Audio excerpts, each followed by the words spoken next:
Pelo sinal da Santa Cruz, livrar-me Deus Nosso Senhor de todos os meus inimigos, em nome do Pai, do Filho e do Espírito Santo. Amém. Vinde, Espírito Santo, enchei os corações dos vossos fiéis, acendei neles o fogo do vosso amor, enviai vosso Espírito, tudo será criado, e renovareis a face da terra. Oremos, ó Deus, que instruísse os corações dos vossos fiéis com a luz do Espírito Santo. Fazer que apreciemos retamente todas as coisas segundo o mesmo Espírito, e gozemos sempre de sua consolação por Cristo nosso Senhor. Amém. Glória ao Pai, ao Filho e ao Espírito Santo, como era no princípio, agora e sempre. Amém. Pois bem, gente, eu queria falar agora a respeito do outro vídeo onde eu comentei sobre o sonho que eu tive com Nossa Senhora quando eu morava na casa de protestante. Isso foi lá no Piauí em 2020 mais ou menos, por aí. E eu morava em casa de protestante, era uma mulher que era professora e diretora lá na cidadezinha de Cristina, onde eu morava. E eu morei lá 1 ano. Trabalhava e morava no serviço. E eu sou católica, apostólica romana. Todo domingo de manhã eu ia para a igreja, assistia à missa.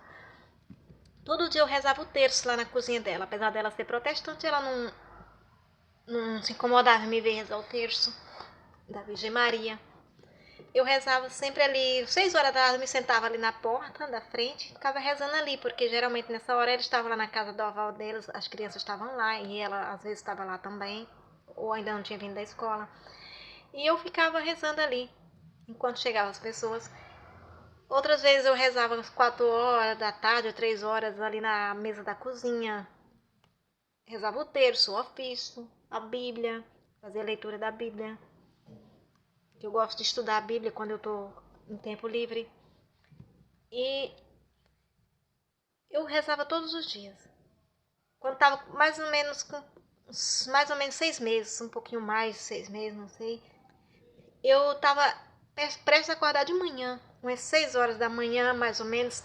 Eu tive um sonho, onde eu estava saindo do meu quarto, que ficava no meio. Era o quarto do meio. Aí, nessa casa tinha 3 quartos, esse quarto era o quarto do menino mais velho, ele tinha 3 crianças, o menino com 13 anos, a menina com 10 anos e a outra com 8 anos de idade. E eles dormiam no mesmo quarto. Aí tinha 3 camas, eles dormiam lá no quarto, perto da cozinha, que era o maior, que cabia as 3 camas. E eu dormia no menor, que ficava perto do quarto do casal. Aí eu sonhei que eu me levantava de manhãzinha, uma manhã clara, eu estava indo em direção à cozinha, na sala do meio tinha sol, até a metade da sala, a outra metade já estava escuro, indo lá pro meu quarto. O quarto das crianças estava escuro, que ninguém via nada lá dentro. A porta estava aberta, porém lá dentro ninguém via nada por conta da escuridão. E de repente eu olhava para a cozinha, não tinha teto, não tinha parede. No meu sonho sumia, não tinha. Só tinha Nossa Senhora ali, a certa altura do teto, que deveria ser o teto, e ela não estava do lado do muro dos protestantes, estava do lado do muro da escola, que era o muro que dividia a casa do colégio. Aí ela ficou ali, como se não entrasse em casa do protestante. É claro que a gente já ouve relato de que Nossa Senhora converteu alguns protestantes, já esteve em casa do protestante, mas aí é outro caso isolado. Mas não protestante que não quer a lei de Deus, a lei criada por Nosso Senhor Jesus Cristo. É um caso isolado. Então, eu vi aquela cena linda de um dia claro e Nossa Senhora linda, maravilhosa ali. Quando eu olhava para o quarto dos meninos, estava saindo lá de dentro do quarto uma outra mulher. Só que essa era deformada e como se arrastasse alguma coisa, igual aquela que as pessoas descrevem que a besta, né, a tira-véia arrasta uma coisa, uma trouxa que dizem. E eu já vi a tal mulher também, outras vezes não em sonho, e era a mesma que o povo chama de tira-véia, chama de besta, né? E ela se posicionava na porta do quarto dos meninos e ficava ali tomando a porta. Eu ia passando lá para a cozinha e como se fosse assim, Nossa Senhora cuidando do que é seu e ela cuidando do que é dela. Cuidando não, que o diabo não cuida, né? Aí, tomando conta, se apoderando do que é dela. E quando eu ia passando, é como saía uma fumaça daquela coisa que estava ali na porta e ia na minha direção como se quisesse me tocar. E eu esquivava, e eu com nojo. E aquela fumaça querendo me tocar, mas ela findava tocando no meu ombro, por mais que eu me esquivasse. E eu ia em direção à cozinha. E aquela fumaça insistia. Aí de novo ia, findava me tocando. Aí eu digo, ó, eu findei me acordando nesse tempo, né? Antes de eu chegar na cozinha eu me acordei, mas eu dei uma paradinha ainda, fiquei olhando para Nossa Senhora ali um pouquinho, apreciando, achando lindo. Quando eu me acordei, eu disse, ó, quando a gente tá rezando que de repente desvia o pensamento, quando a gente tá tentando seguir o caminho reto, finda falando um palavrão, ou xingando, agredindo alguém, é a hora que aquela fumaça toca na gente, né? Porque mesmo estando em oração, o diabo é atrevido. Ele é atrevido, mas tão atrevido que ele tenta nos envolver nas tramóias deles, né? Por isso, nunca dá de mim quando São Pedro disse, não, Senhor, queres morrer morte de cruz, mas isso não acontecerá. E Deus repreendeu. Que ali era o diabo falando nele, porque o diabo é atrevido. Aí eu fui e me acordei. Depois disso eu continuava rezando o terço normalmente. E quando foi com o tempo, depois de um mês, eu comecei a sentir que Nossa Senhora estava se afastando, igual uma pessoa quando vai se afastando de outra, devagarinho, devagarinho. E eu não sentia mais aquele poder nas minhas orações, não sentia a presença de Nossa Senhora. Eu disse, valeu, Nossa Senhora, será que aquele sonho quer dizer que eu tenho que sair da casa do protestante? Sem que também já estava, quando eu estava para acontecer, quer dizer, depois de... Estava com mais ou menos uns 2 meses para eu sair dali. Eu ia para a igreja e eu comungava e aconteceu coisas estranhas ali na comunhão, quando eu recebi a comunhão, no sabor da Eucaristia, por 3 vezes. Então, aí foi o que eu pensei, não, acho que Deus está querendo falar comigo, já através do sonho com Nossa Senhora e agora através da Santa Eucaristia. Aí eu me apressei para sair da casa dos protestantes, não posso ficar sem Nossa Senhora. Não posso ficar sem a presença de Nossa Senhora, não posso ficar com a ausência de Deus também aqui na minha vida, porque sem Deus não dá. Aí eu tive que sair da casa do protestante. E também dentro desse tempo, eu estava na casa da mãe dela, que ela viajou para Teresina uma vez para fazer uma cirurgia da garganta. E lá ela ficou mais de mês e deixou a gente na casa da mãe dela. Eu com as crianças e o marido dela também dormia lá, o companheiro dela. Aí, todo dia, depois de almoço, as crianças ficavam lá na sala no celular e na televisão e eu ia aproveitar e descansar um pouquinho. Dava uma deitadinha 1 hora mais ou menos da tarde ou 2 horas da tarde, me deitava até 3 horas. Findava dormindo um pouquinho. E um certo dia eu acordei, quando estava dando 3 horas que eu estava para me acordar, eu sonhei que eu estava num necrotério. E ali passavam umas sombras, 3 sombras assustadoras e uns vultos, que era só uma sombra preta, escura. Passavam numa velocidade e fazendo assombração e dando gargalhada. Eu arrepiava, eu falo, meu Deus do céu, que lugar é esse terrível, meu Deus do céu, que não é lugar ninguém tá, não. Aí o bicho passava para um lado, passava para o outro, eu tenho que sair daqui correndo. Aí quando eu ia saindo, olhei para o lado e tinha umas camas, e na cama tinha 2 moças dormindo, seminua, só com um biquíni. Aí eu, nossa senhora, dessas 2 acharam de vir dormir, que lugar terrível para elas virem dormir. Quando acordar, eu morri do coração com essas assombrações. Aí eu fui e me acordei. Fiquei pensando, meu Deus, que sonho era aquele? Quem são aquelas pessoas, Jesus? Que espíritos são aqueles? Por que esse sonho? Fiquei matutando quase uma semana. Como a casa ficava nos fundos da igreja católica, aí eu fui lá até o sacrário. Que de vez em quando eu ia fazer adoração ao Santíssimo lá no sacrário. Aí eu fui. E disse, meu Deus, me disse que era aquilo no meu sonho. Me revela aquilo ali, porque eu preciso entender que sonho terrível era aquele. Aí eu fui e... No dia seguinte,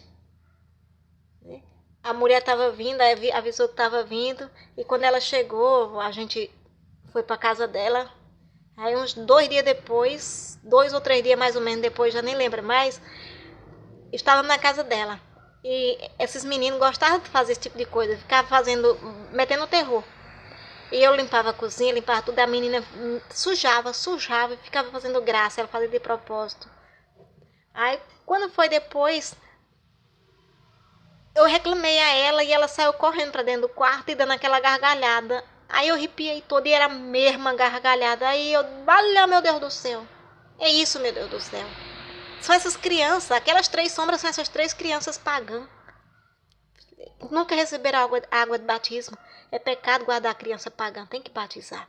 O protestantismo não faz isso, porque o diabo criou a lei protestante para prender as pessoas fora do batismo, longe da água do batismo, porque sabe que é do agrado de Deus, que Deus quer que leve as suas crianças e apresente diante de Deus e que batize. Então foi o que eu observei ali e para mim chega, para a lei protestante não é nada disso. Eu estava rezando o terço na porta da casa desse mesmo protestante, de mais ou menos 6 horas da tarde, um certo dia, eu tive uma curiosidade. Eu disse, Jesus, eu estava em pensamento, eu falei, Jesus, eu quero tanto saber quais são as canções que os anjos cantam aí no céu, diante de ti, quais são os louvores que eles mais gostam de cantar para Deus Todo-Poderoso, para ti. E que mais são do teu agrado, Deus. Eu queria saber quais são os hinos que os teus anjos mais cantam no céu. E questão de segundos, eu comecei assim, como uma fonte saindo dentro de mim, um cântico em línguas. E era tão lindo. E dava umas voltas estranhas, mas lindo, lindo, lindo. Só que eu não entendia. E quando eu terminei de cantar, eu disse, é lindo, Jesus, o hino, quer dizer que é esse, né? Mas eu não entendo, então eu queria que o Senhor me dissesse na minha língua, porque eu quero saber a letra da canção. O que me interessa é a letra. Quais são as palavras que enchem o teu ouvido de alegria, que o Senhor gosta de ouvir. E no mesmo instante eu comecei a cantar a mesma música, no mesmo tom, dando as mesmas aquelas voltas. E era um hino que falava muito na Virgem Maria e em Jesus, mas mais a Virgem Maria do que Jesus. Aí eu, então é esse o hino que mais canta aí no céu, que mais Jesus, Deus Pai e Deus Filho gosta de ouvir? Então eu disse, com certeza é a lei católica, a lei de Cristo, a igreja de Cristo, né? Não tenho dúvida. E hoje em dia eu não lembro como era esse cântico, eu não lembro. Não vou cantar de novo porque eu não sei. Só foi naquele momento. Já tentei me lembrar, mas não consigo lembrar de jeito nenhum. Por mais que eu queira, eu não consigo lembrar. Aí eu disse, como canta na igreja católica, antes da celebração, geralmente canta um hino de louvor a Maria, Jesus, na Eucaristia, às vezes na hora de receber a comunhão, muitas vezes. Aí eu disse, esses anjos são sacerdotes, eu acredito que Deus quer dizer que ele recebe lá no céu as orações da Santa Igreja Católica, os louvores, porque é isso que agrada a Deus. E também aqui, né, apesar de tudo, eu não acredito muito no protestantismo, mas eu estava vendo no YouTube aqui um vídeo de uma moça que fala que ela estava na casa dela de férias e estava ouvindo os sobrinhos dela cantarem de louvores. De repente ela teve uma visão de Jesus que chegou ali e levou ela, disse que levou ela num lugar e levou ela ao inferno para mostrar, e mostrou lá o inferno divididos em partes, e ali ele mostrou parte de pessoas que deviam e não pagavam, outras que, enfim. E depois que ele mostrou aqueles grupos, ele foi e perguntou para ela, agora você escolhe em que grupo você quer estar. Aí eu disse, nossa, isso é conversa de protestante. Onde é que um protestante vai receber a visita de Deus se ele não quer nada com Deus? Né? Assim, na minha cabeça eu pensei assim, mas na Bíblia também diz que os filhos da escrava também recebem sua herança aqui na terra. Então, que não nos comportemos na carta de Paulo, né? Não nos comporteis como filho da escrava, pois não sou filho da escrava, sim da mulher livre. Pois vocês não irão receber a herança junto com os filhos da escrava. Os filhos da escrava recebem primeiro, né? Claro. Por isso essas leis que prometem prosperidade aqui na terra, prometem glórias, prometem isso, aquilo, outro. Aí são herança deles. Mas a igreja de Cristo recebe lá no céu, eles têm paciência, eles sofrem martírio, eles sofrem perseguição, eles abandonam tudo, vivem na pobreza, que nem São Francisco, Santa Clara. Joaquim, o pai de Maria Santíssima, disse que vinha de família nobre. No entanto, Maria era pobre. Né? Jesus nasceu pobre. Eram pessoas afortunadas, porém que abandonou tudo pelo reino dos céus. Por quê? Porque a herança não é aqui na terra, é no céu. E depois ela, quando acordou no hospital. Quando ela voltou, acordou no hospital. E depois disso ela passou mais ou menos uma semana sentindo muitas dores no corpo, se sentindo mal. Aí quando eu acreditei, eu disse, não, então é verdade. Ela viu Jesus levou ela lá, mostrou, e ela esteve no inferno sim, como ela disse. Porque aqui mesmo, nesse quarto eu estive há 2 meses, eu acho, atrás, não sei se já tá com tudo isso. Eu estava aqui, aconteceu algo que eu não lembro o que aconteceu exatamente, eu só sei que eu me apavorei e gritei, valei-me São Miguel Arcanjo. E no que eu gritei, valei-me São Miguel Arcanjo, de repente eu me vi ali na beira do inferno e alguns metros de distância eu vi alguns demônios ali e eles pareciam estar bem ali dentro, mas eles não estavam, eles tentavam, como se estivessem me seduzindo para ir para lá. E eu disse, nossa, interessante, eu queria ver de perto. De repente apareceu uns anjos, do tanto de demônios que tinha ali, tem uns 5 mais ou menos, ou era 3, eu já não lembro também. Eu tenho dificuldade de lembrar, eu esqueço de tudo rapidamente. De tudo não, quase tudo, tem muitas coisas que eu esqueço na mesma hora. E outras eu não consigo lembrar só pela metade, eu tenho esse problema de esquecimento. Que o único remédio que eu tomava que aliviava, que era o Benflogin, já não fabricam mais. Aí que é um expectorante que me livrava um pouco desse problema, abria mais o meu cérebro, e como não existe mais, outros expectorantes não servem, não tem o mesmo valor. Aí apareceu mesmo tanto de anjo, e eles ficavam em volta daqueles demônios ali, como uma brincadeira de roda, e como se estivesse tentando quebrar uma espécie de energia, e nem assim conseguia quebrar tanto, porque o inferno é inferno, né? Mesmo ela na companhia de Deus ainda voltou doente. E eu estava ali, quando eu desejei estar mais próximo para ver de perto, aconteceu que, como um raio, eu cheguei ali perto. Aí estava na beira, quando eu cheguei me arrependi e gritei, não quero! Porque eu me senti podre, totalmente doente, como se eu tivesse virado uma úlcera ambulante. Tem gente que diz, nossa, aquele mendigo é podre, aquele não gosta de mendigo, e deixa que mais podre é ele, que tá no inferno e não sabe, né? É uma carniça, todo de smoke, todo de vestido de luxo, toda periquitada, cabelo esticado, unha feita, e tá só a carniça. Né? Um sepulcro por fora e por dentro, horror. Uma ferida ambulante. O inferno não é agradável a ninguém. Pior do que o fogo do inferno. Sabe o que foi que eu descobri? Pior do que o fogo do inferno? É você ser uma úlcera. É nada em ti prestar tudo doer. Quando você tem uma ferida, você já quer sarar imediato, você não gosta da dor, do desconforto. Uma úlcera. Você tem um câncer, tudo que você quer curar. Tem gente que câncer em fase terminal, não tem remédio mais que tirar dor, grita de noite. Que meu pai de uma colega minha de trabalho, que ela contou a história do pai dela, disse que pedia a morte, que não aguentava mais, não tinha mais remédio que tirasse a dor. Imagina você no inferno sentindo aquilo ali. Tudo em ti doendo e não tem mais saída, não tem mais solução. Aí eu descobri que no inferno, por isso Deus diz, espírito imundo, são espírito imundo. Porque quando você não pode acender vela para defunto dentro de casa, nem rezar para defunto dentro de casa, por quê? Porque atrai doença. Por que atrai doença? Porque eles vêm receber oração. E quando ele chega perto do ser humano é doença. No reinado de Satanás, por isso tanta pandemia no mundo que teve. Porque a gente está vendo o final dos tempos. Porque o diabo já está aqui, né? Não tem mais um demônio no inferno. Quem vive ainda no seu cantinho protegido não sabe o que está acontecendo no mundo. Mas eu que vivo no mundo, rolando, gente. Sendo perseguido, apedrejado, caluniado. Tudo bem que eu fiz um papelão, sou odiada pelo mundo. Porque no momento de desespero, eu agi de forma tal, entrei no embalo das pessoas, me comportei mal de forma imoral, indecente, achando que isso ia espantar as pessoas. Aí foi que atraiu elas para mim e me jogaram no ventilador como se eu fosse pior do que elas. Então agora não tem mais conceito, eu tenho que levar isso agora até o fim da vida. Então essas coisas acontecem e a gente entende o que é o inferno. Mas coitado de quem não entende o que é o inferno e acha que é coisa boa, mas não é. Pior do que o fogo do inferno é você ser uma úlcera, desde o fio de cabelo até o dedão do pé. Ser só doença, ser podridão, ser fome, ser sede, ser miséria, desconforto total. No inferno é isso. E tem gente que faz laço com a morte e pensa que a morte é amiga, como diz na Bíblia. Tem gente que perto essa maçonaria ao espiritismo, a espírito de...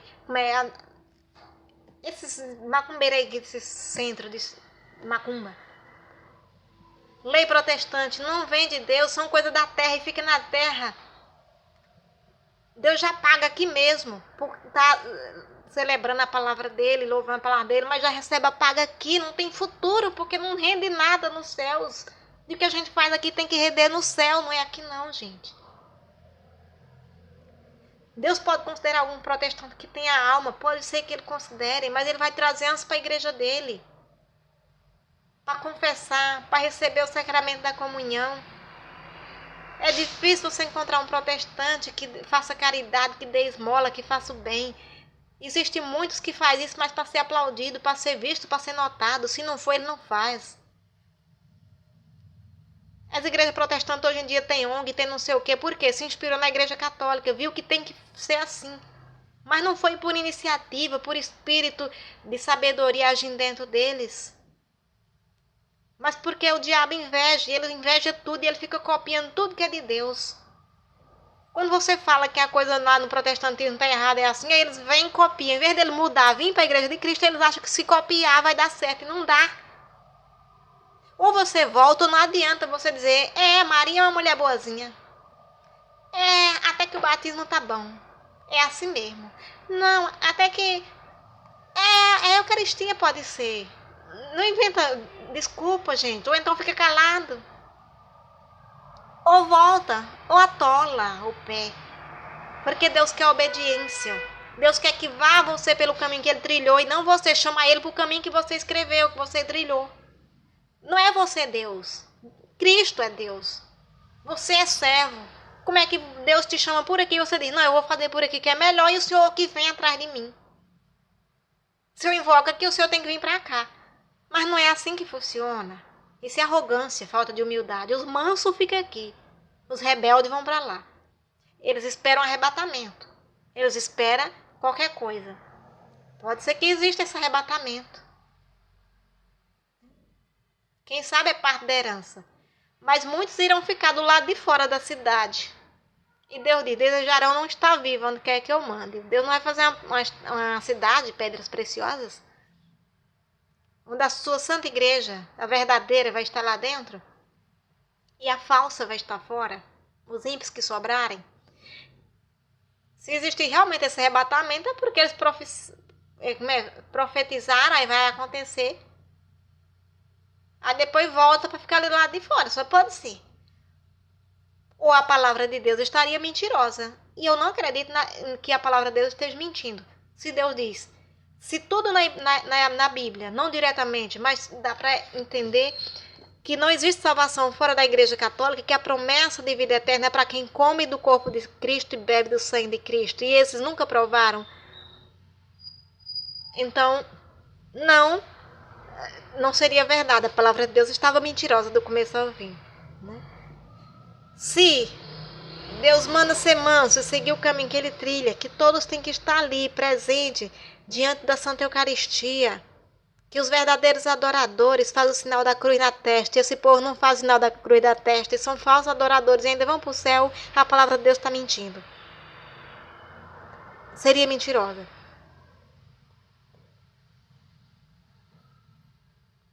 Então, tudo que diz na Santa Igreja, que cada um levantando sua própria tenda, cada um apacentando seus próprios quinhões, cada um relinchando ao seu modo, isso se refere a protestantismo. Cada um que levanta a sua igreja, fala a sua tenda, quer dizer, cada um levanta a sua igreja, abre sua igreja. Está chamando de relinchante. Fala do que não conhece, e o que conhece é a maneira de animal. Então, como é que Deus vai receber relinchos de animais? Como se fossem louváveis, quando Deus não fez eles para relinchar. Então, se tudo aponta para a igreja católica e deixam eles de fora disso porque eles quiseram ficar de fora disso, e depois tudo acontece de forma oposta, então a palavra de Deus foi mentirosa do começo ao fim. E eu não acredito que a palavra de Deus é mentirosa, eu só acredito que ela é verdadeira. Então, eu acredito que não existe salvação fora da Santa Igreja Católica Apostólica Romana. E ainda que você entre disfarçado de cordeiro, não existe salvação para lobo em pele de cordeiro. Não adianta você se fingir de padre e tá ali patrocinando comunismo, patrocinando aborto, patrocinando homossexualismo. Isso aí é ser católico? Não é. Então, isso aí é aberração, é coisa de demônios vestidos de cordeiro, lobos em pé de cordeiro. E é isso. Eu acredito em Deus, aconteça o que acontecer. Ainda que a Igreja Católica seja... que parem de celebrar as missas, que sumam os poucos sacerdotes, como já estão sumidos. Está cheio de missas sendo celebrada. Mas já não mais existe a presença de nosso Senhor Jesus Cristo presente na Santa Eucaristia. Eu fazia adoração quando eu estava no ano de crismar. Eu crismei em 2018, mais ou menos, 19 por aí. Já nem lembro, tá ali, porque... E eu ia, durante esse ano todo, eu ia do dia 1º até o dia 9, que eu estava fazendo parte do grupo das mãos sanguentadas, ainda não tinha capelinha, mas eu tinha plano de pegar um dia. Mas como as pessoas não me aceitam mais em suas casas, né? Aí como era que eu ia pegar uma capelinha para não ter aonde levar minha capelinha? Eu tava esperando ver o que Deus fazia, porque era o meu sonho pegar uma capelinha, mas não tava podendo. Então, eu ia ali pro sacrário, em adoração, e chegava um momento, algumas vezes eu cheguei a ver a Eucaristia do sacerdote, que é a maior, aquela grande, ela ser erguida ali, ser levantada, e preta, feito carvão. Aí eu me espantava, Jesus! Apareceu ali a Eucaristia, ela tá preta. Eu tinha medo de dizer que era preta, ser pecado, dizer que estava preta, mas ela estava preta. Eu tinha medo de dizer que estava preta. Mas eu findava gaguejando e dizia, tá preta, Jesus, tá preta a Eucaristia, por quê? O que está acontecendo? Eu disse, será que é a mão dos ministros que toca ali, que são pecadores? Aí toca na Eucaristia. Mas às vezes chegava a ministra da Eucaristia ali para pegar, para levar para algum doente. E eu via que não tinha aquela Eucaristia grande ali dentro daquela tacinha. Só tinha pequena. Eu dizia, se só tem pequena, por que eu via uma grande se levantar ali? Aí eu disse, eu acho que na Eucaristia dos leigos ainda está tendo por enquanto. Porque eu acredito nas profecias do Bento da Conceição. Eu acredito nas profecias de Nossa Senhora num vídeo que eu vi no canal do Alê, onde ele lia... Nesse mesmo tempo, nesse ano, que eu vi um vídeo lá onde ele disse que a Virgem Maria ali falava que ainda ia continuar celebrando a Santa Eucaristia, mas não tinha mais a transubstanciação e que a Eucaristia estava... Eu ouvi uma palavra forte, né, que eu ouvi, será que ela usou mesmo essa expressão, mas eu ouvi nitidamente falar que ela disse que estava amaldiçoada. Eu disse, ela disse que estava amaldiçoado um pão. Eu pensei, mas eu disse, acho que tem razão. Porque para ficar preta, ela não está abençoada. Se não está abençoada, está amaldiçoada. E às vezes eu ia, não via, mas tinha outras vezes que eu estava ali e de repente eu via de novo. Aí eu, não, Jesus, de novo. A Eucaristia tá preta. Aí ficava com medo, mas findava. Porque quando eu era criança, eu tô com quase 50 anos, e quando eu era criança eu ouvia as pessoas dizer, os mais velhos dizer, que um dia o céu ficou escuro para chover, escureceu tudo. As nuvens totalmente escuras. E alguém disse, vixe, o céu ficou preto. E disse que do céu ele ouviu uma voz, e umas pessoas que estavam perto dele também ouviu aquela mesma voz dizer do céu, mas preta tá tua alma no inferno. E eu fiquei com aquilo na minha mente, eu tinha uns 5 anos de idade mais ou menos, e até hoje aquilo fica martelando na minha cabeça, e eu tenho medo de dizer que as coisas estão pretas, mas que Deus me perdoe, mas estava preta a Eucaristia. Então, hoje em dia eu acredito nas profecias, acredito em tudo que está acontecendo, e seria bom todo mundo acreditar, porque não é brincadeira, profecias acontecem. E que Deus tenha compaixão de nós, né? Viva Cristo Rei, salve Maria Santíssima.